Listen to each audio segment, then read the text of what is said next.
എല്ലാവർക്കും നമസ്കാരം.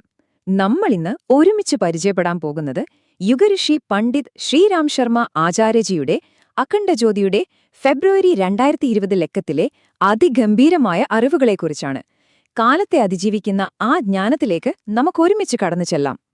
അപ്പോ എന്താണ് ഈ പ്രകാശം? അതിന്റെ യഥാർത്ഥ അർത്ഥം എന്തായിരിക്കുമല്ലേ? ഈ മാഗസിൻ നമ്മളോട് പറയുന്നത് പോലെ നമ്മുടെയൊക്കെ ഉള്ളിലുള്ള ആ വെളിച്ചത്തെ എങ്ങനെയാണ് നമ്മൾ പുറം ലോകത്തേക്ക് എത്തിക്കുക? നമുക്ക് നോക്കാം. ശരി, അപ്പൊ നമ്മുടെ ഈയൊരു വിശകലനം 5 ഘട്ടങ്ങളായിട്ടാണ് മുന്നോട്ടു പോകുന്നത്. അണയാത്ത ദീപത്തിന്റെ പ്രകാശം, ആത്മനവീകരണത്തിന്റെ യാത്ര, സന്തുലിതമായ ഒരു ലോകം കെട്ടിപ്പടുക്കുന്നതെങ്ങനെയെന്ന്, പിന്നെ ശാസ്ത്രവും ആത്മീയതയും ചേരുന്നതെവിടെയാണെന്ന്, അവസാനം ഒരു പുതിയ യുഗത്തിന്റെ പുലരി. ഓരോന്നും നമുക്ക് വിശദമായി നോക്കാം. അപ്പോൾ നമുക്ക് ആദ്യത്തെ ഭാഗത്തേക്ക് കടക്കാം. അണയാത്ത ദീപത്തിന്റെ പ്രകാശം. എന്താണ് അഖണ്ഡജ്യോതിയുടെ അടിസ്ഥാന തത്വം? ശരിക്കും ഇതൊരു മാഗസിൻ മാത്രമല്ല, ഒരുപാട് തലമുറകൾക്ക് വഴികാട്ടുന്ന ഒരു ആത്മീയ വെളിച്ചം കൂടിയാണ്. അഖണ്ഡജ്യോതിയുടെ ആത്മാവ് എന്നു പറയുന്നത് തന്നെ ഈ യുഗനിർമ്മാണ യോജനയാണ്. ഇതൊരു വെറും വാക്കല്ല, ഒരു വലിയ പ്രസ്ഥാനമാണ്. ഒരു പുതിയ യുഗം കെട്ടിപ്പടുക്കാനുള്ള ഒരു ആഹ്വാനം. എങ്ങനെയാണെന്നല്ലേ? ഇന്നത്തെ ലോകത്തെ നമ്മുടെയൊക്കെ ചിന്തകളെയും പ്രവൃത്തികളെയും മാറ്റിക്കൊണ്ട് അതിലൂടെ ഒരു നല്ല നാളെ ഉണ്ടാക്കുക. അതാണ് ലക്ഷ്യം. ഇനി നമ്മൾ അടുത്ത ഭാഗത്തേക്ക് പോവുകയാണ്. ലോകത്ത് എന്ത് വലിയ മാറ്റം വരണമെങ്കിലും അത് തുടങ്ങേണ്ടത് എവിടെ നിന്നാണ്? നമ്മളിൽ നിന്ന് തന്നെ, അല്ലേ? അതുകൊണ്ട് നമ്മുടെ ഈ യാത്രയും അവിടെ നിന്നാണ് തുടങ്ങുന്നത്. വ്യക്തിപരമായ മാറ്റം, അതാണ് എല്ലാത്തിന്റെയും അടിത്തറ. അപ്പോൾ എങ്ങനെയാണ് ഈയൊരു ആന്തരിക മാറ്റം സാധ്യമാവുക? അതിനുള്ള വഴികളാണ് ഇവിടെ പറയുന്നത്. നമ്മുടെ മനസ്സിനെയും ഇച്ഛാശക്തിയെയും ബലപ്പെടുത്തുന്നത് മുതൽ ഇന്നത്തെ കാലത്തെ ടെൻഷനും സ്ട്രെസ്സുമൊക്കെ ആത്മീയമായ സാധനങ്ങളിലൂടെ എങ്ങനെ മറികടക്കാം എന്നതിനെക്കുറിച്ചുള്ള വളരെ പ്രായോഗികമായ നിർദ്ദേശങ്ങൾ, അതെല്ലാം ഈ മാഗസിൻ നമുക്ക് പറഞ്ഞു തരുന്നുണ്ട്. ഇവിടെ ഒരു പ്രധാനപ്പെട്ട ചോദ്യം വരുന്നുണ്ട്. ലോകത്തെ നല്ല രീതിയിൽ സ്വാധീനിക്കാൻ പറ്റുന്ന ഒരു സ്വഭാവം നമുക്കെങ്ങനെ വളർത്തിയെടുക്കാൻ പറ്റും?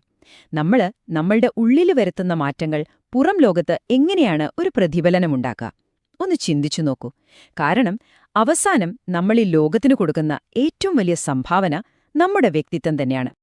അങ്ങനെ നമ്മൾ ഉള്ളിലൊരു മാറ്റം വരുത്തിക്കഴിഞ്ഞാൽ അടുത്ത പടി എന്താണ്? ആ നേടിയ വെളിച്ചത്തെ നമ്മുടെ ബന്ധങ്ങളിലേക്കും നമ്മൾ ജീവിക്കുന്ന സമൂഹത്തിലേക്കും ഒക്കെ എങ്ങനെ പ്രായോഗികമായി എത്തിക്കാം? അതാണ് അടുത്തതായി നമ്മൾ നോക്കുന്നത്. ശരിക്കും ആത്മീയത എന്ന് പറയുന്നത് ആശ്രമങ്ങളിലോ ധ്യാനകേന്ദ്രങ്ങളിലോ മാത്രം ഒതുങ്ങേണ്ട ഒന്നല്ല. അത് നമ്മുടെ ദൈനംദിന ജീവിതത്തിൽ കൊണ്ടുവരേണ്ട ഒന്നാണ്. അതിന്റെ തുടക്കം നമ്മുടെ വീട്ടിൽ നിന്നാണ്.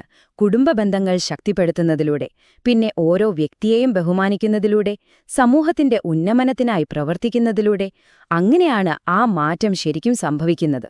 ഇനി നമ്മൾ വരുന്നത് അഖണ്ഡജ്യോതിയുടെ വളരെ സവിശേഷമായ, ഒരുപക്ഷെ ഏറ്റവും പ്രധാനപ്പെട്ട ഒരു കാഴ്ചപ്പാടിലേക്കാണ്. അറിവിന്റെ 2 വലിയ മേഖലകളായ ശാസ്ത്രവും ആത്മീയതയും എവിടെയാണ് ഒരുമിക്കുന്നത്? നമുക്ക് നോക്കാം. പലരും വിചാരിക്കുന്നത് പോലെ ശാസ്ത്രവും ആത്മീയതയും 2 അറ്റത്തല്ല നിൽക്കുന്നത്. നോക്കൂ, ശാസ്ത്രം നമുക്ക് പറഞ്ഞു തരുന്നത് ഈ ലോകം എന്താണ്, എങ്ങനെ പ്രവർത്തിക്കുന്നു എന്നൊക്കെയാണ്.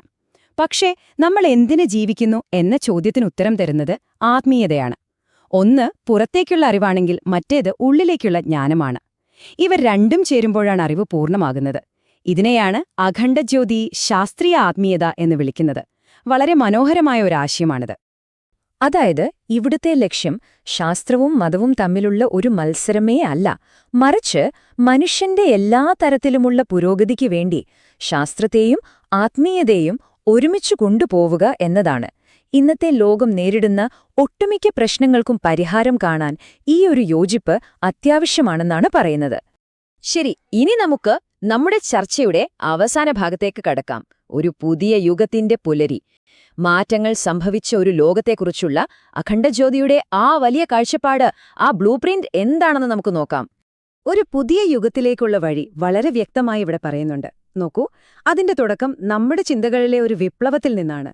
ആ ചിന്തകൾ നമ്മുടെ ജീവിത രീതിയായി മാറുന്നു. അതാണ് ജീവിതകല.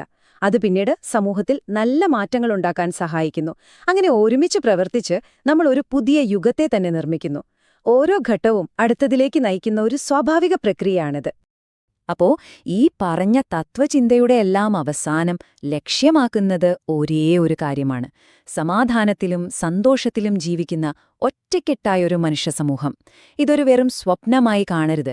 ശരിയായ ചിന്തയിലൂടെയും പ്രവൃത്തിയിലൂടെയും നമുക്കെല്ലാവർക്കും ഒരുമിച്ച് യാഥാർത്ഥ്യമാക്കാൻ കഴിയുന്ന ഒരു വലിയ കാഴ്ചപ്പാടാണിത്. ശരി, അപ്പോൾ നമ്മൾ ഈ യാത്രയുടെ അവസാനത്തിലേക്ക് എത്തുവാണ്. ഇത്രയും നേരം നമ്മൾ സംസാരിച്ച അഖണ്ഡജ്യോതിയുടെ ആഴത്തിലുള്ള ജ്ഞാനത്തിന്റെ പ്രധാന ആശയങ്ങൾ എന്തൊക്കെയാണെന്ന് നമുക്കൊന്ന് ഓർത്തെടുക്കാം. അപ്പോ എന്തൊക്കെയാണ് പ്രധാന ആശയങ്ങൾ? ഇതൊരു വ്യക്തിയുടെ ആന്തരിക വളർച്ചയ്ക്കുള്ള ഒരു വഴികാട്ടിയാണ്. നല്ല ബന്ധങ്ങളും നല്ലൊരു സമൂഹവും എങ്ങനെ ഉണ്ടാക്കാമെന്നതിനുള്ള ഒരു മാർഗരേഖയാണ്.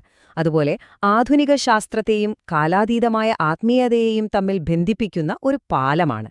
എല്ലാത്തിനുമുപരി ഒരു പുതിയ യുഗം പുനർനിർമ്മിക്കാനുള്ളൊരു ആഹ്വാനവും ജീവിതത്തിൽ സമാധാനവും സന്തോഷവും കണ്ടെത്താനുള്ള അറിവുമാണിത് നൽകുന്നത്. അവസാനമായി ഒരു ചോദ്യം.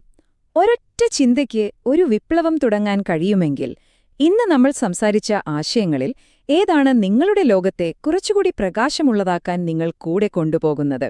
ഇവിടെ നിന്ന് ലഭിച്ച അറിവുകൾ നിങ്ങളുടെ ജീവിതത്തിൽ പ്രയോജനപ്പെടട്ടെയെന്ന് ആശംസിക്കുന്നു. നിങ്ങളുടെ അന്വേഷണങ്ങൾ തുടരുക. നന്ദി.